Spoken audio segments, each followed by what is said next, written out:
Hey, Lou. Hey, how you doing? Good. How's life? Oh, life is lonely. It's lonely at the top, they say. Oh, How we doing over there?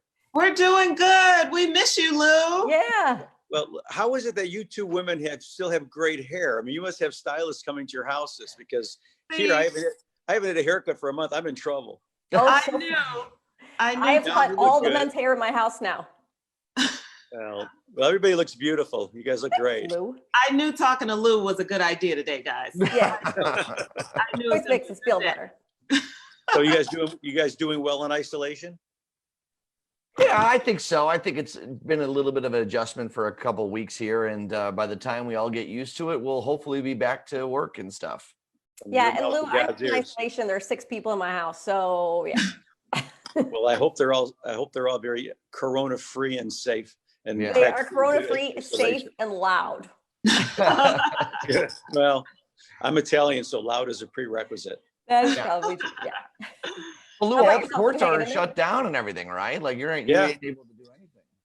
Courts are shut down. The Workers' Compensation Commission is shut down. It's very, very challenging to be an injury lawyer where you're used to doing litigation work when you're stuck at home. Well, and like I would imagine, like there's nobody really out on the road, so it's not like you're having to like car accidents popping up all over the place. I'm sure some are still happening, but like everyone's sitting in their house. There's not a lot of injuries taking place.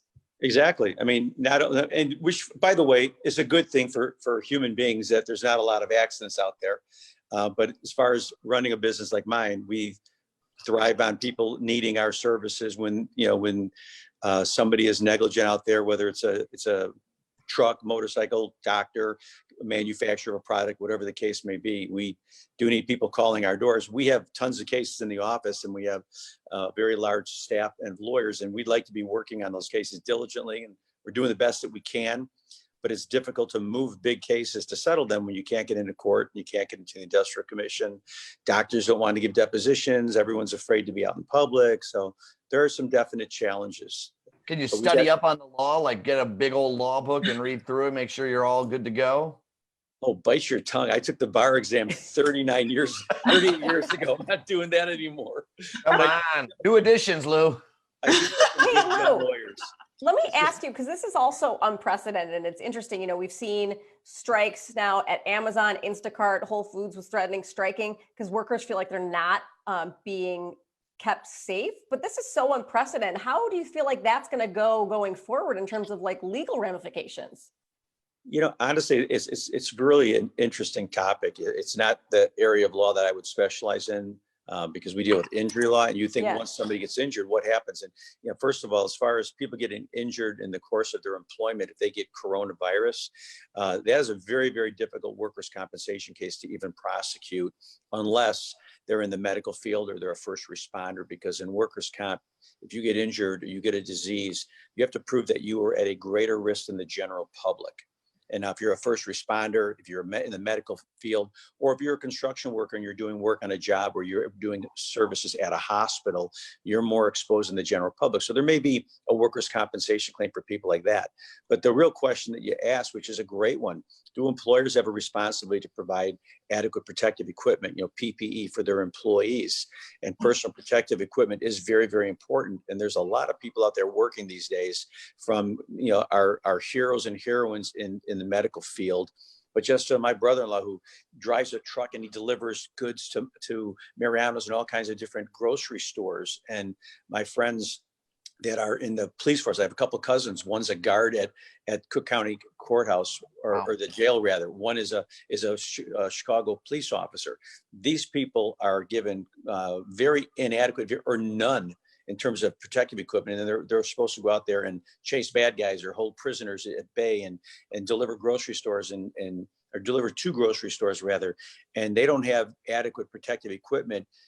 There will be a rash of cases if somebody is seriously compromised as a result of this.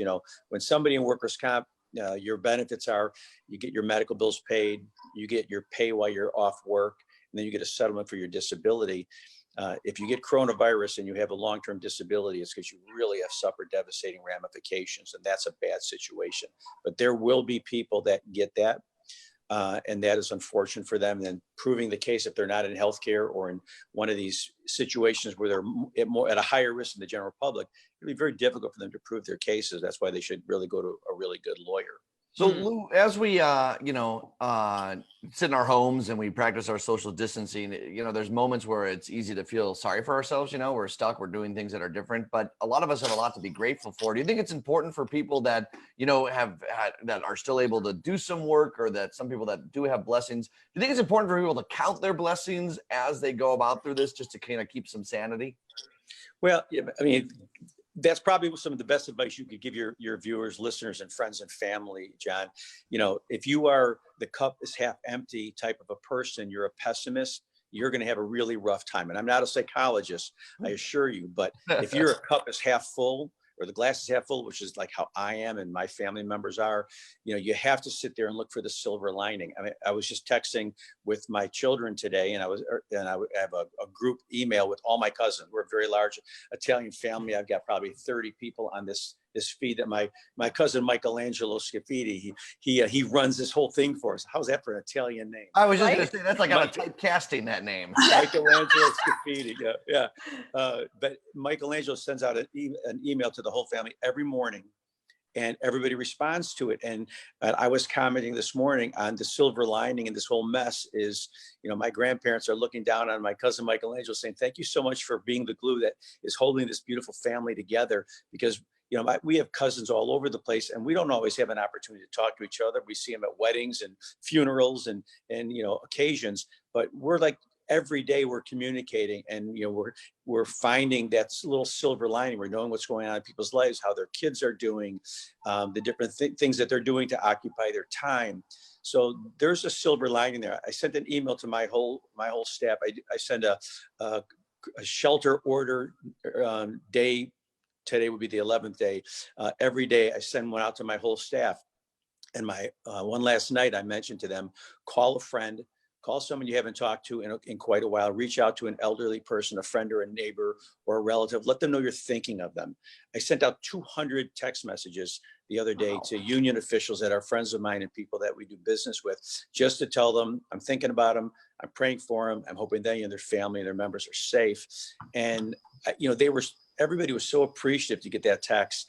And actually, I got more out of it when they responded to me saying, oh my God, I can't believe you're thinking of me and my family at this time, Louis. That's so heartwarming. I got more out of it than they got out of getting the message from me. So I think we have to reach out to the people we love, even if it's that dog barking that sounds like he's going to rip someone's leg off or something. But you got to reach out to the ones you love, because if you can't, this is the time. It's easy for everybody to be positive and happy and fun when the going is great. But when the going gets tough, the tough get going, and we're all warriors. I sent out this little meme yesterday that the devil whispered in my ear, "You can't handle the storm, Louis." And my response was, "I am the storm." And that's how we have to feel in our hearts. We have to believe we can get through this. And if we do this together with people that we love, people we care for, and we can all reach out and show the love to each other, when we come out of this, we are going to be such better people. We're going to be so much more glued together, and in the long run we're all going to be, I think, a better society, a better country, and if we change our leadership in Washington, I'll be very happy, and we can really be a great country in the world's eye as well. Yeah. Who are you sheltering in place with? I have got the most beautiful Italian wife who I have been since 1982 when we started dating, and we got engaged 3 months later, and we were married 9 months after that. My wife and I have always had a tremendous relationship, and it's pretty weird because I have this really dominating, controlling personality. You probably wouldn't know that. And I'm thinking my wife's gonna want to kill me. And actually, I think I just got rid of you guys by mistake. We hear you, we just can't see you. So okay, hang on. Hit that video button again, you'll be fine. Yeah, if I can find it, I will be great. But anyways, we've been doing marvelous. Thank you very much. It's good having a good, loving person at home that you can be with through these times. That's for sure. Do you have any tips for people? Because for a lot of people, like this whole shelter in place thing, if you're a newlywed, this could be interesting times at home, I could say. Well, I mean, I think what we're going to see, and again, sorry for I lost my. Yeah, you've taken it from a TV interview to a radio interview, Lou. Well, I'm going to try to get back on here. Yeah, and But- Hey, there you are. There you go. There you go. Technology. Yeah, I mean, I think what we're gonna find, it's kind of like when they had the blackout, years ago when the baby boomers came. Either there's gonna be there's gonna be three possible things. There's gonna be a lot of divorces in the near future, and I think that for people that are in relationships where they're not totally happy and they don't really get along as well as they should, that is going to be one of the net effects of this. Is there's going to be a lot of people that say, hey, when this thing is over, first thing I'm doing when the courts open up, I'm filing for divorce. Yeah. That's going to happen. That's going to happen to a lot of people. Number one. Number two, very unfortunately, and this is one of my concerns, and I think everybody should be concerned, is there are a lot of people that are in bad relationships, and there are women who are victims of being battered by their spouses, their boyfriends, their live-ins, whatever. And I have a lot of fear that there's going to be a lot of those types of claims and situations, because people that have a short fuse and they would, God forbid, be able to pick up their hand to a woman in the first place when the times are good and the glass is really half full. Imagine how they respond when this situation is here, when I'm not working, I'm not bringing in money, you're complaining about the fact that we can't pay for the bills, no food, and I don't like you anyways. And since I have a tendency to want to beat the crap out of my girlfriend when things are good, here I am. What better time to do it? I think there's going to be a lot of those types of situations, which is really, really sad, but I fear it's going to happen. And the third thing that's going to happen out of this is there's going to be a lot of babies born. And those are the ones that are loving, supporting, or just really bored couples that find nothing better to do than go make a baby. Yeah. Hey, I just want to mention really quickly, Felicia, sorry, you mentioned that domestic violence situation, and I know it's a rough thing to talk about, but there is a number for folks out there. I know that's so tough when you're in the same house or you're living with someone in a tough situation. 800-799-7233. That's the National Domestic Violence Hotline. I just figure while you mentioned it, we should give out that number. Yes. Give it one more time, John. Give that number again. Yeah, 800-799-7233. You can Google like National Domestic Violence Hotline, find a safe space and make that call. And they're still trying to make arrangements to get people out of those situations immediately, even during this lockdown. It's a great point you brought up, Lou, that I hadn't thought of in a quick Google search. Yeah, I'm glad you had that number. And it's easy to say, but no woman should ever, under any circumstances, ever tolerate being abused verbally or physically or emotionally. If you're in that type of relationship, easy for me to say, get the hell out of it now. Yeah. No, I appreciate you guys saying that. And we'll say women and men. Yeah, of course. Stories too, but there's such a stigma around it, and it means so much for men like you two to be able to speak up against that and on behalf of women for sure. And as we just mentioned, men. But going back to the marriage advice, Lou. So you said you've been married since the 80s. And I was always taught, make sure you marry someone that you like, not just someone that you love. What advice would you give to couples right now? I mean, you could give it to us. Sure. But also. Okay.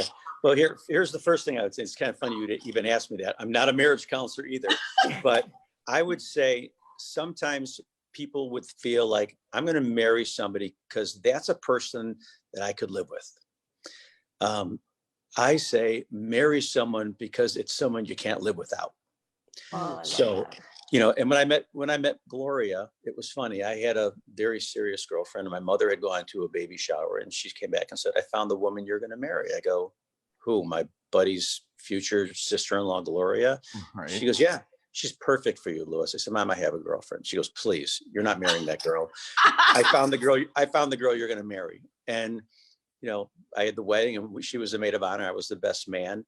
And I told her the day I met her, we're going to get married. My mom says, you're the one for me. And we laughed about that. And 3 months later, we were engaged. So my mother's been chuckling about that ever since. But I would just say finding common ground with the person you love is really important. Having completely different interests that you respect the other for their different interests is really important. This isolation will prove for a lot of people that maybe they thought they had a great relationship. Maybe through this isolation, they realized, I had a good relationship when I worked 12 hours a day and you were at the beauty shop and doing the health club. When we're together, we're really not that compatible anymore. That would be really unfortunate if that happened. I'm hoping for a lot of people like me, it's just been a reaffirmation that, this is the perfect couple. We are what we want to be. Yeah, I could live with potentially a lot of people, but the one person that I would never want to live without is my wife. And now, of course, my 3 children, and of course, my 5 grandsons, who I will tell you, my wife and I are going through severe withdrawals over, because we've made the decision. We're not seeing our grandchildren or our children until this is gone. Now, fortunately, we've been very safe.